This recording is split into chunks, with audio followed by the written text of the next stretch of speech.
starting off, what we're going to talk about is the tools themselves. Uh, you get what you pay for, to be honest. They're all made in the same factory. Let's be honest with that too, in China. Falcos are the brand. They are still one of the best metals out there. You can actually sharpen them quite easily.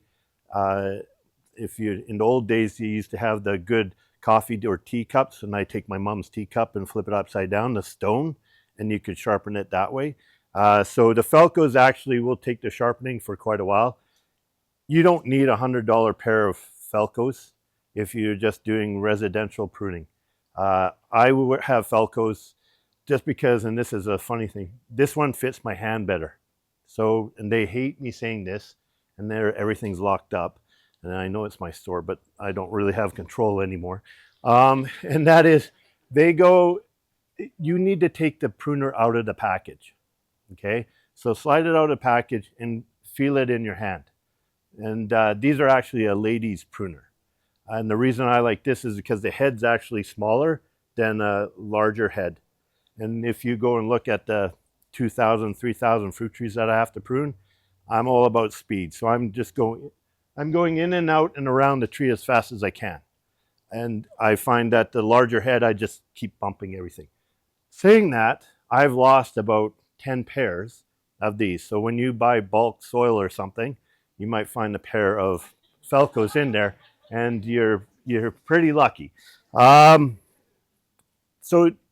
basically, if you just have a little bit of pruning, I would just stick with the $10, $20 pair, and it will last you a lifetime. To make sure that you clean them though, year after year. And if you are pruning plants that have disease, especially fruit trees, make sure if you're pruning, let's say you have fire blight on your pear tree, after you make that first cut, dip it in a mild bleach and water solution, then make the second cut and dip it, okay? And definitely clean it up. And it's like anything in life. Make sure the tool goes away nice and oiled, cleaned for the winter or spring or whatever it may be after you use it. When you get into loppers and that, if you do the pruning and you're pruning a fruit tree or any shrub that you've bought from day one and you've pruned it properly, you'll never ever have to go past this. If you're inheriting a yard that hasn't been pruned or been neglected, then yeah, you're going to end up doing a lopper. Lots of people will use loppers when they're trying to get into their rose bushes too. So if you have an old Hansa rose and you're trying to get in there to prune the rose, obviously you're going to get all thorned up. So the loppers allow you to get nice and deep inside there without getting too many scratches. These are honestly good for, and they'll have ratchet ones and all that, and they'll say 3 inches and stuff like that. If you're doing that kind of stuff, you're almost better to get somebody to do it for you. We're going to talk about how we avoid getting into that situation. But this is better for 1.5 inches, 2 inches at the most. And trust me, I've had everybody come in and say, like, they're doing this and the handles are bent. And we all know what we're doing, like this and everything. But there again, it's the metal is what you're paying for. So the stronger and better the metal for sharpening and everything, the more expensive the lopper is. Then there'll be saws. And now we're getting into extreme situations. Saws you'll notice are different than a carpentry saw. They have jagged teeth on them. That's when you're doing large limbs. That's when you're trying to refurbish a cherry tree, or you have a great big old maple tree that has now a branch this big on it, or a limb. That should have been pruned out way before you had to get to the saw. Okay. So that's all I really want to say about tools. Quickly about Dormadol, and hopefully I say this clearer than I did last week. So this isn't basically your only spray nowadays, especially for fruit trees. It's an organic way to control insects and fungus problems. Okay, so the insecticide, the organic insecticide in here is the Dormadol. It's the little bottle, and what it does is you spray your fruit tree, but you're also going to spray anything in your yard. So if you have roses, it's a good idea to spray your roses, especially if you had aphids on your roses, or even black spot or anything like that, then that combination can be used on your roses as well as your fruit tree. Okay, so that's the oil is the organic insecticide. The lime sulfur in here is your organic fungicide. Okay, now there are some plants like apricots and peaches that are what we call lime sulfur shy, and that's where you go and use copper spray. And yeah, it says Bordeaux, but underneath it says copper. Okay, any trees that have a fungicide problem that are lime sulfur shy, you would use copper. You can spray this on everything as well in your yard, from what we call bud swell to half-inch green. So the buds can't be any larger than a half-inch. Okay. Saying that, you can use dormant oil on mugo pines, and so mugo pines sometimes get white scale, and it will look like it still has snow on it. Okay, and that's done kind of more like in March, June. You do that spray. Now that's different than a bristlecone pine. A bristlecone pine actually has white residue on the needles. So it looks like it has scale like a mugo pine, but you wouldn't spray it. And then the only warning that I give you with the dormant oil is a dormant oil on a blue spruce will turn it green. So don't spray it on that. Yeah, that's all I have to say about the chemicals. Some principles when we get into pruning. As a general rule, and these are general rules, you always want to prune to an outside bud.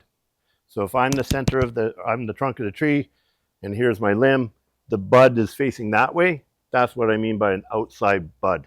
Okay, you don't want to prune to an inside bud, which will come into the middle of the tree or shrub and bog everything up. So always prune to an outside bud. When we look at shrubs and no buds have formed yet, and it's early in the season, and it's quite dormant, and you can really see it on these red twig dogwoods, you'll actually see lines there. So this line indicates that the bud is coming that way. This line indicates the bud's coming that way. Okay, and then you actually have offsetting opposing buds. So you'll actually, on a dogwood, you'll have this type of thing. On maple trees, you'll have the same thing. On ash, you'll have the same kind of thing, where you're actually going to get a bud here and a bud here. Okay, so just if you're not sure where the wood's growing and where the bud's coming from, you can look at that line, and you'll even see it on your roses. Dogwoods are the easiest one, but roses will show you the same kind of line. Okay. Now, where you prune, you always want to prune at a 45-degree angle so that any dew or moisture falls off of the bud. That's particularly important when you're doing apple trees, for example, because if you leave a flat cut and there's moisture on top of it, they're susceptible to rot, so then it just rots into the wood. Okay, so always have it at a 45-degree angle. Now, if you go and make this cut, because Maury said 45 degrees, I'm gonna put it right there. That's all fine and dandy. You went and did it 45 degrees. But there's too much wood between where the bud is and where you're made to cut. So that 9 out of 10 times will actually start rotting. Okay. If you go and say, okay, well, Maury said a 45-degree cut, and I'll cut right here, like so. What happens is the backside of the cut is too low, and there's not enough wood or meat to sustain that bud. And 9 times out of 10 there again, the next bud is going the wrong direction. Okay, so then you actually have to prune it back down to here to go to an outside bud. So the ideal situation when you're looking at that is to actually have the backside of your cut. So the backside of the cut at 45 degrees angles should be at the top part of the bud. Okay, so backside, top part, and that will give you enough wood in here to sustain the bud, plus gives you that to drain off any moisture or residue. So that's the one. The other one is, and this is more for fruit trees and shade trees, the healing process. Okay, so if you look at all your cuts that you make, you'll see a ring on the main branch. Okay, and that ring is what grows over the cut and heals the cut for you. Okay. If you go and cut in this ring, it doesn't grow over. You can actually see the healing process as you go along, that it kind of grows over itself. If you go right in there, it doesn't have that ability to do it. And if you make it a flush, like right there, to make it look pretty, then you're not going to have anything to grow over that cut. So that wound, that pruning wound that you made, will be open for as long as the tree will survive. And that's where you're going to get all the disease and rot coming into. Okay, so always prune just on the outside of that ring, and then it will allow the tree to heal itself. Okay, I didn't cover it, but pruning paste is something that everybody seems to want to use. A good healthy tree will heal itself better than anything man-made. Okay, so any cut that will heal in a year, I would never use pruning paste for. And the reason I don't like pruning paste is that you think you did a good job, you go and heal it and put the paste on it, you can't see what's happening underneath. And what you actually did is seal in any bacterial or disease or anything into there. It's like having a Band-Aid and you never take it off. You think it's fine, and then all of a sudden you take it off and you're like, ooh, maybe I should let it breathe. So the same thing, that paste kind of seals it in. Okay, so a good healthy tree, you shouldn't have to use that. The only exception, there again, there's always exceptions to rules, is if I'm doing roses, pruning roses, or raspberries, and you have cane borer, after you prune, I would go nip the ends with pruning paste to help prevent the borer from getting into the top of the rose or your raspberry canes. Okay. So we'll start off with shrubs.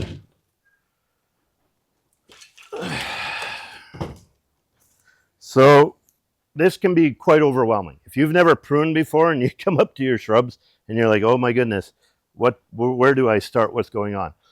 And this is a principle for everything that you prune. So if you look it up, they'll have 3 Ds. I call it 4 Ds. And so it's dead, diseased, damaged, right? Dead, diseased, damaged, and then I added one which is directional. Okay, so when you go and look at anything that you're going to prune, taking those 4 Ds, once you prune out that 4 Ds, disease, damaged, directional, damaged, all that, take it out, you've done almost all your pruning, believe it or not. And then the next step is, what am I pruning for?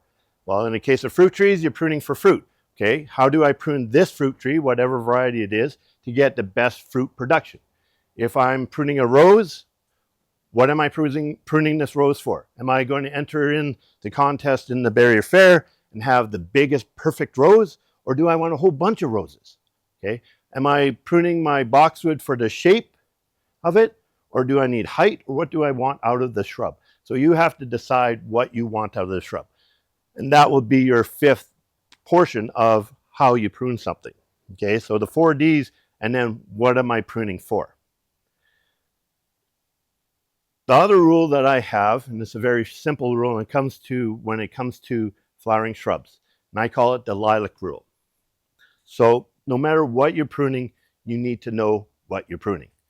If you've bought a yard, you have no idea what this plant is, okay? It can be quite overwhelming. You might not know what this is.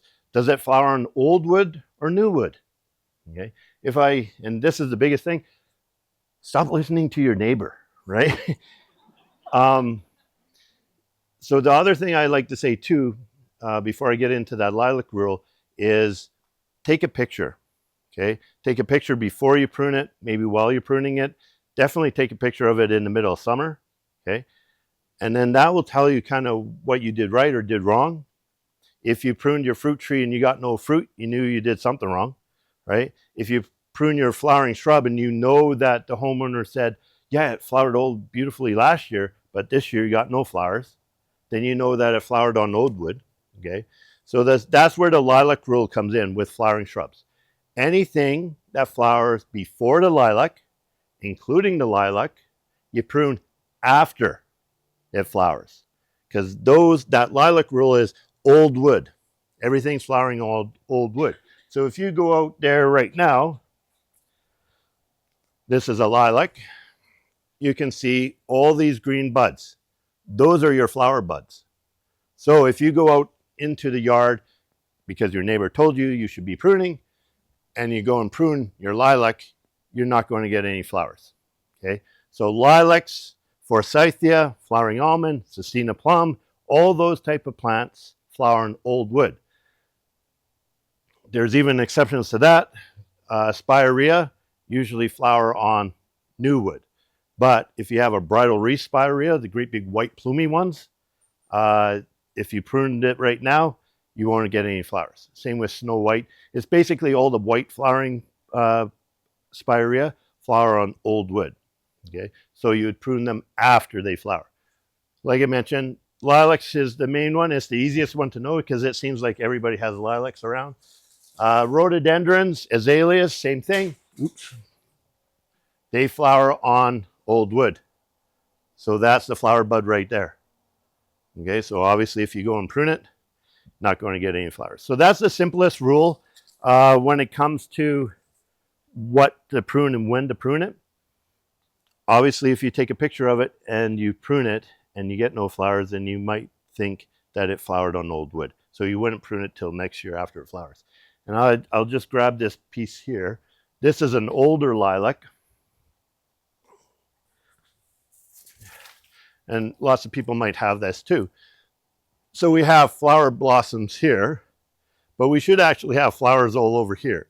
However, because we didn't go and prune after it flowered, we allowed it to seed up. And as soon as you allow a plant to seed up, all the energy goes into reproduction and seeding up. Okay, so this should have a massive amount of flowers this year if we had pruned it after it flowered. But like I mentioned, all the energy went into these seed pods. Okay, so next year after these have flowered, or this year after these have flowered, you'll go and prune out all this. We'll get to that in a second as well. So that's the lilac rule. That's the easiest one. If you don't know what you're pruning, you can bring in a sample, and we usually can tell you from the bark what type of plant it is. Obviously, it's better to do it when there's leaves. We can tell for sure what type of plant it is once we have the bark and the leaf. Better yet, the flower. So, but we'll get a good 80% chance of getting it right on what the plant is just by the wood. Now, what can you do with something like this? So, remember I talked about the 4 Ds plus what do you want to do with the shape of the plant. So let's take this dogwood, for example. We know that it flowers on new wood, but why did we have a dogwood in our yard? Most likely we had a dogwood in our yard for either the red twigs, okay, and we prune them at Christmas time, bring them inside, do our little displays in our planter boxes, or you might have had the dogwood to block a window or block your neighbor, whatever it may be, or hide the fence. If you look at this plant, and this is the other rule, so we want nice fresh stems. And I want to say, okay, I want new red fresh stems. If you look at this plant, there's a lot of dead wood here, right? It's broken, it's gross. So that's the first thing that you're going to do. Now, with shrubs, the nice thing about shrubs is you can hack them right back. And yeah, you can hack them. I'll use that word. Hack them, butcher them, whatever you want to do. Bring the chainsaw out. Love that idea, sure. You can cut them right down because they're on their own root. Okay, so it means that there's no graft. On shade trees, on roses, on fruit trees, there's that graft, that knot. This is a better way to show it. So this knot here is the graft. So they took your favorite cherry tree and put it on a hardy rootstock or put it on a dwarfing rootstock or whatever it may be, and that is the graft. Okay, if you prune below that graft, you won't have the $100 cherry tree that you bought. You'll have some colt rootstock cherry that is a flowering cherry that won't produce any cherries for you. Okay, same with a shade tree. The rootstock is here, that graft, anything below that graft, is a sucker, whatever it may be, it won't be the shade tree that you bought. Same with the rose. For most roses, and you have to be careful, hybrid teas, floribundas, grandifloras, they all have a graft, that knot too. So if you prune below that, you'll have the rootstock. Most of the time it will be a Persian yellow rootstock, and you'll have a thorny yellow rose. With the shrubs though, without a graft, they're all on their own root, so you can prune it right to the ground, and it's true to form, it'll come back with what you bought. Okay, so with this dogwood, doing the 4Ds, I'll just get rid of all. Yeah, yeah, always on an angle. Except for unless you're going to come up here and inspect it. Remember, this is about speed. So I have an hour to teach you a whole bunch of stuff. So that basically gets rid of the disease damaged stuff. Okay, so takes out what, a third of the plant. Now I have all this stuff going directionally. Like if you look at it, these are rubbing, right? And dogwoods, like I mentioned, are opposing, right? So you have two buds coming out here. So you always have something coming into the center. But in this case, you know, I'm not really sure what this is doing, right? So I'm actually going to take it right back, like so. And same with this one. Now I have two options. I could come back into here, prune it, and it will come up this way. Or I can just, the way it's struggling, and it's because it's older, I won't take it right out. So when I take it right out, I'm taking it right down to the bottom of the pot. So now you're left with basically some sense and form of a dogwood. If I want the red twigs, I would go and prune it right down to the ground. All of it. Because if I prune it all down to the ground, all the new wood is bright red. And that's what I decided I wanted it for. If you want a shrub, like the dogwood, mock orange will fall into this, 9-bark, there's a whole Sistina plums, all those type fall into the same thing. You might have planted it to shade your window or hide your window or hide the fence. Now you want to maintain the height. So this is a second option that you can do. Okay, I bought this dogwood for red twigs. I want to mow it right down to the ground. Second option is I want to maintain the height, but now all my leaves and flowers are at the top. Have you ever seen those? So you'll have a 6-foot shrub, dogwood, and it will be naked from the waist down, right? You'll just see branches, so they still can see through your window, right? And all the flowers and all the leaves are where? They're up from the torso up, right? So if I want that, in that situation, what you want to do is the 1/3 rule. Okay, so if you don't want new stems, which is mowing it down, you want to hide your window, but maintain some sense of height and stuff, and have leaves from the bottom all the way up. What you have to do is the 1/3 rule. So you're going to take out the oldest wood. So if let's say I have 5 canes on this dogwood, I want to maintain my height, but you need to rejuvenate some wood to cover the nakedness of those branches. So you're going to prune out 1/3. So you're going to prune out 2 of those branches. So that maintains your height. What happens is this year, new branches will grow. Yes, they'll be nice, bright and red, and they'll leaf out for you and cover the bottom half of that plant. So if I have my dogwood and I have all these branches, I was told to change colors, so there. So these are all the stems coming from my dogwood, okay? And what I mentioned earlier was up here is where all my leaves and flowers are. And like I said, it can be a Sistina plum. I'm picking on a dogwood right now, but it will be the same as a mock orange. Golden elder is a perfect one, okay? All those kind of are naked at the bottom, everything at the top. So what you want to do is the 1/3 rule. Take out and eliminate these branches here. And what happens is this year, new growth occurs and comes into this play. Okay, like so. So that those purple marks will hide the nakedness on the bottom. You maintain your height. You maintain your flowers. Maybe not as many, but you still maintain all that. Then next year, you'll go and prune out basically all that. All the brown comes right out. Don't mean to turn my back on you. So that's going to happen in 2027. You'll have that. Well, by that time, these carry on growing like so to get your height back. And then you'll have new growth in 2027 doing the same thing, coming into here. Okay, so then guess what? In 2028, you cut those back down and these ones replace it. So it's the 1/3 rule where you're always replacing old wood with new wood. And if you look at it, the old wood, I don't have a golden elder, but you can look at a dogwood too.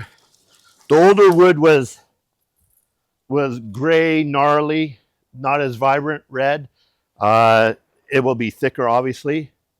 Okay, and it will be the ones with all the growth at the top. So in this case, what you do is go and clean this up a little bit so you can't see it, but I have rubbing here, crossing branches. Take that right out. So same in here. So I'm just going and spacing out the plant for a little bit better airflow. So those ones that I took out, just space it a little bit better. This, yeah, I could come back into here, but I like it because it kind of fills the center a bit. So if I wanted to do anything, I would do that. What will happen from that is I'll get this type of scenario coming into this area to fill that. The worst thing you can do for anything that you prune is not be scared. Well, is to be scared. And you go, oh, a little bit here, a little bit there, a little bit there, a little bit there, right? That, like, you take a plant like that and you go, oh, a little bit here, a little bit there, a little bit there. Or better yet, when we used to do landscape maintenance, and there's two different ways. So this thing, that electric or gas, just buzzing the tops of everything. They're just guaranteeing themselves work year after year, okay? Because this is the way it should be pruned. This is the quick way. I'm charging $50 an hour, right? I'm guaranteeing work. Because what happens here is all this stuff. It's just masses, I call them moose antlers, but imagine that everywhere. Because pruning invigorates. So where you had one cut, especially on a dogwood and opposing ones, you're going to have this, this, this. Okay, so that's the worst thing to do on any type of shrub. Okay, so the 4Ds, then decide what you are pruning for. Okay, in this case, I want to keep the height, so I'll still have some growth coming here, refurbishing growth in here. Choke cherry. So if I don't care about canning and stuff and don't want to care about the berries, then you can see in here, there's lots of rubbing, right? Lots of branches, lots of just poor airflow all the way through, okay? And I'm going to be taking out some of the older wood, okay? And you take a look at some of the directional wood that's occurring. And that's a stub, don't like that. Now, so here's a good example. So this grew last year, right? And they're competing. So I want to do that. So I maintain a fresh new one coming up. This one here, I could get rid of that. Do that. This is rubbing. I don't know if you can see that. Rubbing on the inside. It's going into the center. Right down. Okay. So that just right there. You don't have to do a ton of pruning, but that creates a lot of airflow, cleans it up, and by pruning it back down like I did, you'll have new growth coming up. If you wanted to at this point, then yes, you could go and strategically head back some things. right? This here is a good example too. This is just messy, right? And it's, so you don't have to be too aggressive, but yeah, that just cleans it up and better airflow. Okay, like I mentioned, this little haircut thing is horrible. So that's on ones that that you want to do that. Now take a hydrangea. So here's what this is where we get into different things. So things that flower after the lilac. So your roses, which we'll talk about, and this hydrangea. So this is just the nature of the beast, right? So you can see all your flowers were up in here, okay, naked in here, very few leaves down here. Now, the harder you prune on things that flower in the summer, the more flowers you'll get. Less in the size though, okay? So if you're, and we'll talk about it with the rose, you want to enter in the barrier fair and have that perfect big rose, you would cut back quite a bit and keep very few canes. And then you'll have a bigger rose. If you left lots of canes, you'll have nice roses, but you'll have smaller roses, not the perfect rose, okay? With hydrangeas in this situation, because you'll have the flower on new wood, the more new wood you bring, the more new growth and more flowers you'll get. So ideally, you're going to come back down into here, like all the way down, right into here and mow it down, okay? Saying that though, if you look even closer, because it hasn't been cleaned up for a number of years, we have a lot of mess down in this area, okay? So what I want to try and do is actually clean it up so that I can get better air circulation in here.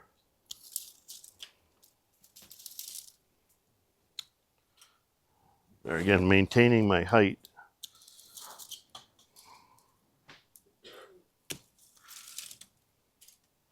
So,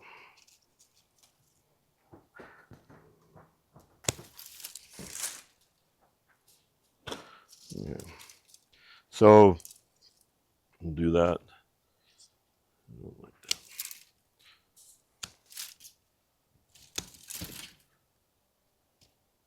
And now you know why I like ladies pruners. So, okay. So it may not look like I did a lot in there, but at least I cleaned up, and I'll have new wood here will be coming up, which will flower this year, and then I still maintain my height. But in this case, I will actually go and head back because I want my hydrangea to be tall, but I also want flowers.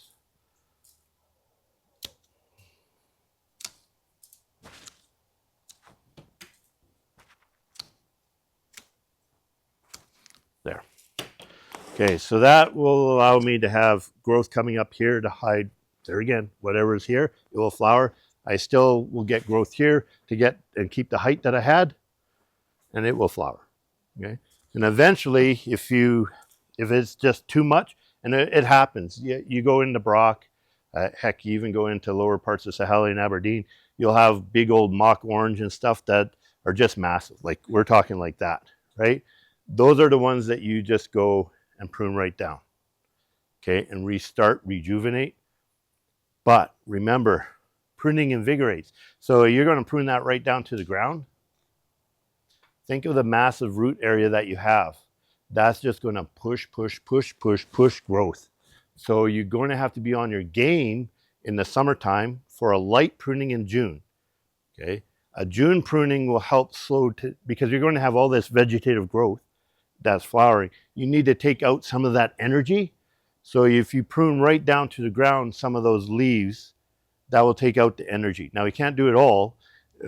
Probably about 25% of that leaf has to be pruned right down. That will slow the plant down. All pruning in Kamloops, my opinion, all pruning should be done by the end of July. If you keep pruning past the end of July, it could not harden off. Now we've been having some different falls, whether it's you want to admit there's global warming or not, but our falls are nice and warm, so plants are actually growing farther in, and then it seems like bam, we get a cold snap. So if it hasn't hardened off, that's where you're going to end up pruning again and even more because it's kept growing. Okay, horrible ones for that are grapes. Like grapes need a light frost to slow them down, not a killing frost. And the last however many years we have killing frosts. So grapes will keep pushing and pushing till because it's been so warm. So that's the hydrangea. I'll just do a rose quick. Okay, so here's a better one. So the rose actually shows you, so this is new wood, right? This is old wood, okay? And all these little berries on the top, the hips, are where the flowers were, okay? So pruning, and if you come up here later, you can actually see the line and the little kind of pimple mark popping out of the branch that shows you which way it's going. Okay, so with roses, I prune them back to about 8 inches or so. On a good old like hardy rose, like prairie hardy rose, most people just want to, you can just leave them, right? You don't have to protect them in the winter, do any of that stuff. Those ones you can grow and grow and grow for years and years and years. And I remember my dad looking at me, handing me a pair of loppers and go, okay, it's the 5th year, go mow it down, right? And that's kind of what you do with those type of roses. To do hardy sub-arid prairie roses or bush roses, whatever you want to call them, and treat them like a hybrid tea or grandiflora is a little silly, because most of those plants are used as a back screen drop. Okay, they're not the rose garden type. Okay, so there's a difference. And now I want to prune this like a hybrid tea, even though it's a hardy rose. Okay, so you leave those and you rejuvenate hardy roses as a general rule. Hybrid teas and grow floribundas and that, they usually die back anyways, because you've probably winterized your anthill about here, 14 inches, 16 inches, right? All this will be dead, and then all this will be alive, hopefully. So then you come back into here. And there again, roses grow, flower on new wood. Now it's really important with roses to have very good air circulation. Okay, because that's where you get powdery mildew and black spot. Okay, so you got to remember that when we're doing it. And you're taking out some of the smaller canes. So, and then if you look at that, I have 2 competing canes here and here. Okay, so I want to take that right out to the ground. So.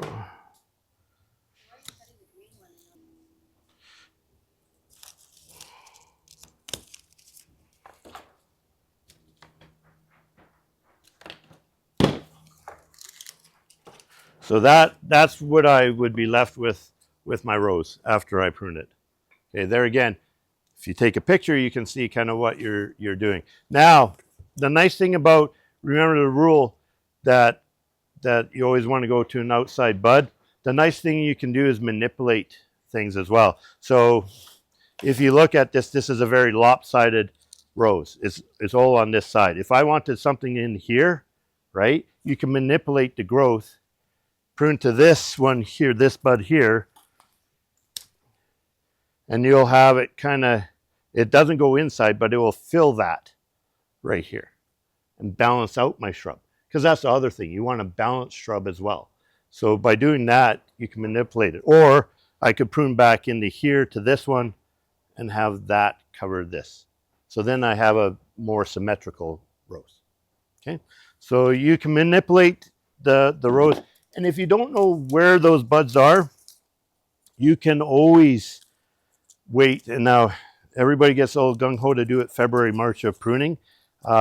If you don't know what you're doing or you're nervous about where those buds are, or honestly, with tender plants like a rose, if you have a hybrid tea, I always kind of wait to see what's growing. and then prune back to where the growth is. There's no sense to spend time pruning up here and this is all dead, and maybe this cane is dead all the way down. And if I had waited to show some growth, then I know to take it right out at the ground. So then I'm not wasting my time doing another pruning and another pruning. Okay.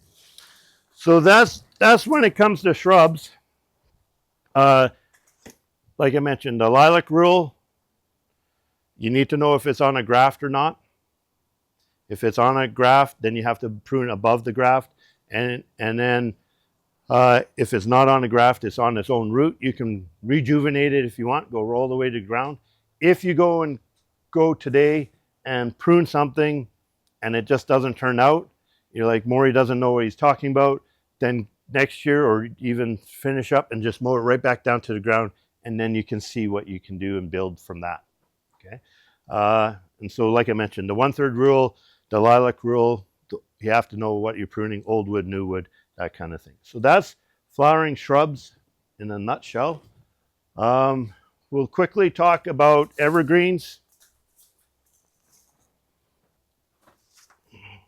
Now, probably more importantly than any other plant, pruning with your evergreen. So in the old days, we used to sell it's embarrassing, like hundreds and hundreds and hundreds of golden Fitzers, right? You probably wouldn't even find one in the nursery now. Okay, but in the day when we were out in Rayleigh, that was the shrub, that was the evergreen, and you'll see a lot of them actually. Till he ripped it out just a few years ago. Maybe he ripped it out because I kept talking about it. But if you go to MacArthur Island and you're driving by on the main road there to MacArthur Island, there's some old ones, old golden Fitzers that he turned into bonsai or topiaries. Okay, so they had the great big pom-poms on it. So if you don't do from day one an evergreen properly, the only alternative is to make it into a pom-pom or a topiary. Okay, so from day one, you have to take a little bit off an evergreen if you want that matted effect. Okay, you can't let's say you plant this along your walkway. Here's a good example. Plant this along your walkway and you just want it to grow 3 feet wide because that's all the room we have. Well, you can't wait till it grows to 3 feet and then decide to start pruning it. Because what happens with evergreens is that they die out in the center. And when an evergreen dies out in the center, a juniper, a pine, a fir, any of those trees, they're dead. The buds in there are dormant, too dormant to bring back. So you can't go into what we call dead wood, even though it's not dead, but dormant. Maybe I should use the word dormant. Dormant wood. You can't go into that dormant wood and expect it to shoot new growth for you. Okay, so that's why with junipers, pines, those type of trees, you have to go and just take a little bit of new growth off every year. Okay, and the biggest one is, and then because the trend is shifting, we used to have a lot of emerald cedars or hedging cedars, right? Those are being replaced by hedging junipers, right? Like Wichita blue, which are like a teardrop shape. And they're beautiful. They'll do the same job. They'll do less water than the cedar, except for if you don't prune from day one a little bit, you're going to get, and the prime example was across the tracks in Rayleigh. And I know the family because our daughters play basketball together. They planted a juniper hedge and they never pruned it. It grew like massive. And you could see their house because in the later years, because all the wood on the inside of the juniper was dead. All the foliage was out here. Okay, no different than a pine tree. Walk through the bush, where are all the needles? They're out here, right? You can see the trunk of the tree and everything. So to avoid wanting to see the trunk of the tree or the inside of the juniper, you have to go from day one and you don't have to take all the growth, and this is where you have shears, just take a little bit off year after year. And what that does is create a carpet effect, okay? So this type of situation, if I let this go, this will keep growing out here. This will keep growing out here. This will all die off. We get lots of phone calls in the fall. My juniper, my pine, my spruce, whatever it may be, is dying. All these brown needles are falling from the inside. Okay, well, that's just them falling. That's the natural nature of the tree or shrub or juniper. Pardon me, not shrub, juniper. It dies on the center. If you let these go without pruning, you're going to have long branches and all the foliage will be out here. And guess what? 12 years down the road, you're making it into a ball, because if you don't want to pull it out, that's all you can do. Okay, so from day one, you're just going to do this year after year. Okay, so that's with your junipers. When it comes to cedars, and you're at cedar hedge that you've had forever, and let's say there's some beautiful ones there again in Rayleigh, massive ones, you have to always prune a cedar hedge where the bottom is a little bit wider than the top. Always. It has to be just a hair wider.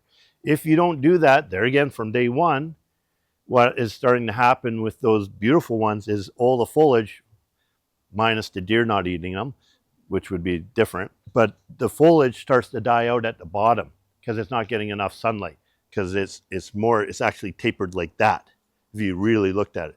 So we want the taper to be like this, and the base of that hedge to be wider to get more sunlight to it. Okay, if you have a cedar hedge and you have a pyramid cedar, which are rare nowadays, but if you did, and you want to go from 20 feet to 10 feet, okay, there again, you can do that. It's going to be a process, but you'll take that growth out, lop it right off.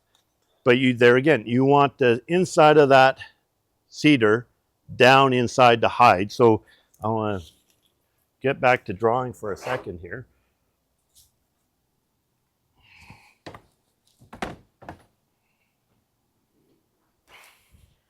So if looking down, well, if that's my hedge, right, and you want to take it off from down, we're going to cut it here. You want this type of effect, okay?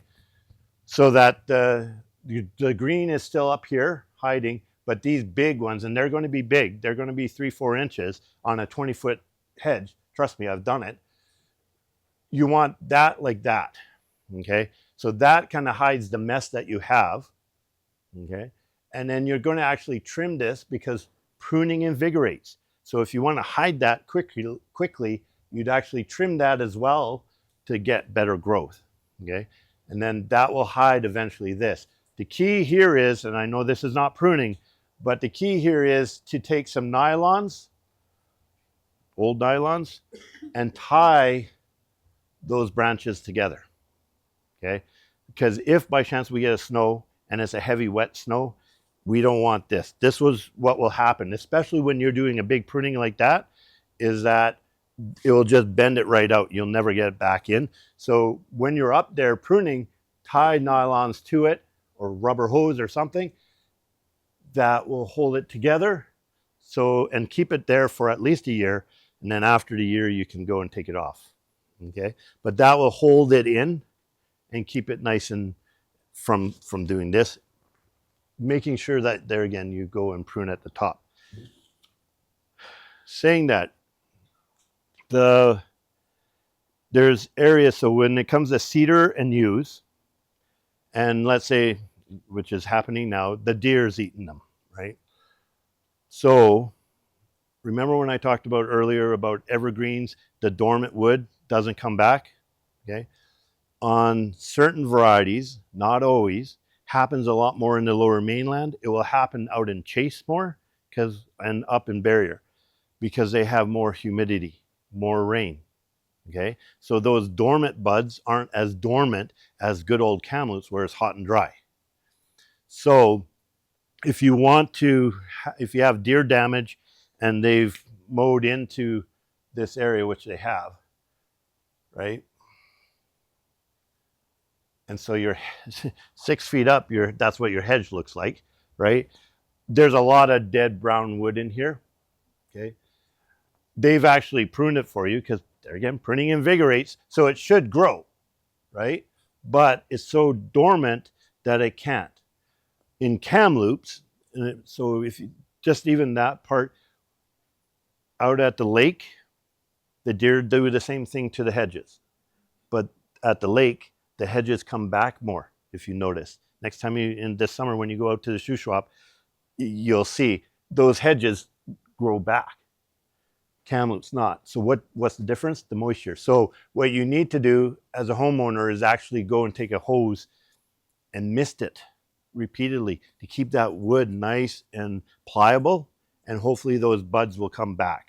It works 50% of the time, not 100% of the time. So you might be wasting your time, but it's a good chance that it'll grow if you do. When we come to pine trees and spruce trees and fir trees, they develop in candles. So a pine has a candle. When do you prune that? It's really easy. Just as the candle is coming up, you take half of the growth. You can't take all the growth. You can't take all 6 inches of that candle, right, off. You have to allow at least, you can take it down to about a third, but you have to allow an evergreen to have new wood coming, okay? No matter what we talked about when it comes to fruit trees, shade trees, evergreens, there's always a main leader in the tree, okay? That main leader, this main bud right here, sends back a hormone to the rest of the plant saying, I'm number one, you all slow down, okay? If that main leader goes away, so if you come and buy a Christmas tree, sometimes you'll see a piece of bamboo stuck to the tree, right? Or if your neighbors jump the fence and breaks the tree or top of the tree, what happens is if you didn't replace that main leader, because the evergreens develop in whorls, right? You're going to have these whorls coming to be number one, okay, vying for that. That there again creates a very weak tree, creates a situation where you'll have that moose antler effect. So if by chance this one gets cut out, I'm not going to do it because I need this tree. But if I used to keep a Christmas tree actually year after year, but this year we didn't. If this is gone, pretend that's gone, you want to choose who's going to be number one quickly. And you take a piece of bamboo, tape it here, you put it here like so, okay? You'll even notice that on shade trees. So when I'm pruning my shade trees, you'll sometimes see if the leader got muddled up and is broken, or because on take a Acer Freeman Autumn Blaze, which is a silver maple that has weakened crotching anyways, you'll have a situation because they have opposing buds. You'll have this type of scenario at the very top of the tree. That is not a good situation. We'll talk about that in a minute, but you have to choose who's going to be number one, okay? And then we take a piece of bamboo. There's other ones that we use too, and we make that number one. Slows everybody down. If you don't do that, you have this effect, okay? So like I mentioned, this slows everybody down. You have to have the growth. On a pine, it's a cane, a candle, only about a third. With these, with spruce and fir, they'll actually have little whorls coming out like this, and they're only about 3 or 4 inches long, okay? And same thing, you just can take about half of that. If you want that perfect Christmas tree in your yard, and you have a blue spruce, and you want it symmetrical, there again, you need to go and trim that off year after year, a little bit, to have that matted effect. If you let it go, there again, you'll have blue spruce that are beautiful, but there again, all the foliage is out here and you can see the trunk of the tree. If you don't want to see the trunk of the tree, then from year after year, go and shear it off, okay?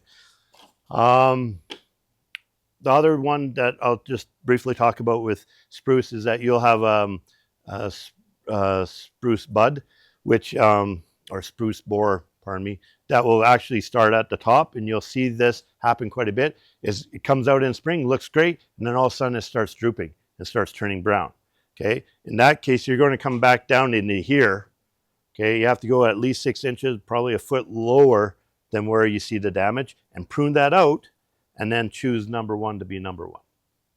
Okay?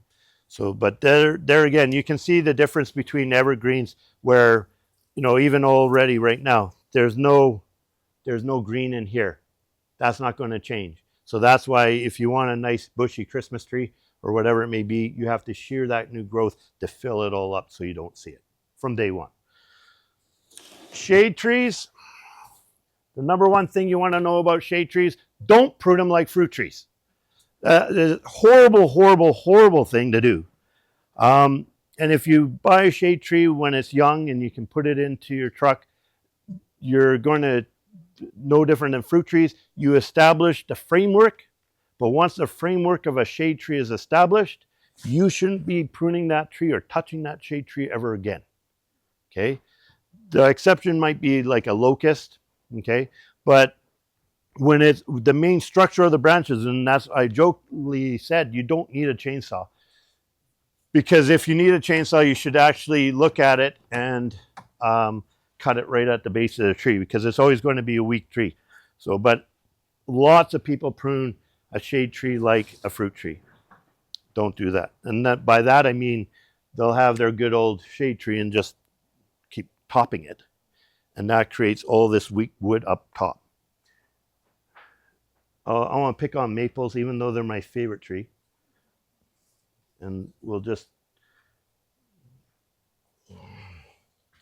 don't mean to turn my back. So I want to take an Acer rubrum Freemani, and I talked about it earlier. It's a cross between a silver maple and a red maple. Beautiful tree, super fast growing, but like the dogwood, opposing buds. Okay, so it makes it a very weak tree. Because I didn't mention about it, but this is a Y crotch. Okay, what we want to develop when the shade tree is young is a U crotch. Same as fruit trees, we want a U crotch. That U crotch will sustain a lot of weight. It will carry a lot of fruit. It will hold a whole bunch of leaves and let it be nice and big. Like Acer Freemani will grow like 50 feet. Okay, you don't want a 50-foot branch in a Y crotch on a Kamloops hot summer day in the wind, blowing and falling on your house. And that Y crotch will. Okay, so you always want to develop a U crotch. So when the tree is young, you want to make sure that you're developing those U crotches. This scenario, remember I talked about the ring? Same kind of thing. That ring is here and here, right? So because of that narrow crotching, that Y crotching, that ring grows, they grow against each other and actually split the tree out, okay? And if that's happening, that's where you go and put a bolt, nuts, and thread the washer and bring it back in. But it's only time before it falls apart and breaks, right? So we want to avoid that situation. So when you buy a young tree, you want to actually bring the branches down as best as you can. And then when the tree is young and it has opposing branches like so, right? We have opposing branches.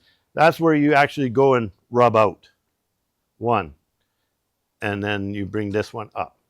If you don't do that, especially on the main of the tree, it causes everything to go up and all that weak crotching. So you have to make sure you don't have to prune this, but you have to what we call rub out that bud, rub out that second bud. Okay.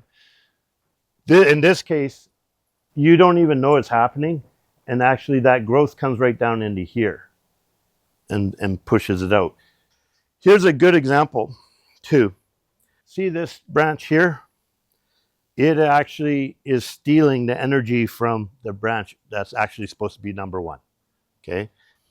So when it's a Y crotch like that, this Y crotch is growing in here like that. If you took an x-ray of the tree, it's growing into the center of the tree. It's actually pushing off the main leader. And if you look at this here, this peach, I know it's a peach, same thing's happening. This one is nice, healthy, and it's thicker. You can actually see the ring growing and stifling the growth of the main leader, because this is what happens. All this growth is coming up and then hitting and going this way, right? And the more it grows, the bigger it gets, the more it takes all the energy away from where we want it to be. So on a shade tree, if we have this scenario, I don't even know if you can tell anymore. If you have this scenario, because it's a maple, opposing, right? And you have two opposing and you never rubbed it out, never cut it off. And this is key. I want to say this. This has to be done before it gets to about 3/4 of an inch. As soon as it gets to about 2 inches, even if you cut that one branch off, it's very unlikely that you're going to be able to save the top part of the tree without it breaking at some point. okay? And somebody like me who should know better, Rob's even seen it at my house, I waited too long. It was a seedling off of a Norway maple, which are horrible maples as well for that. And now it's this big. All I can do is, like I said, put a threaded bolt. It's eventually going to come down, or I have to prune it down or prune it right out. But here, this is what happens. You have this scenario. Those rings now are growing in like that and squeezing out the main leader. And you think you've done everything, everything's growing. They're all growing. It's all nice and leafy and stuff till about 15 years down the road. Then the wind comes along and then bang, that middle of the tree is gone. Hopefully not on your car because of that scenario. Okay, so that's why when the tree is young, when I said the opposing buds, you choose one. And then if you see that later on in the nursery or whatever, then you have to actually prune that off. And in a worst case scenario is you find a way to push that that Y crotch into a U crotch. So you put a stick or you hang some nylons on the end with rocks and bring it down. And then you can keep that branch. Okay, if you don't do that, because that U crotch won't grow in like a Y crotch. So you'll maintain the main trunk of the tree. So this keeps the main trunk. This sucks out the main trunk. Okay, so that's what with shade trees, like I mentioned, don't prune it like a fruit tree. Do all the pruning when it's young. And if you have an established maple tree, let's say an autumn blaze maple, then that's when you're going to have to take out a whole limb back to the trunk. You can't head it back. You can't push it down. You can't do anything about it but eliminate it out. Okay? Eliminating doesn't mean a little bit. It means the whole branch, the whole structure of that tree has to come out. Okay?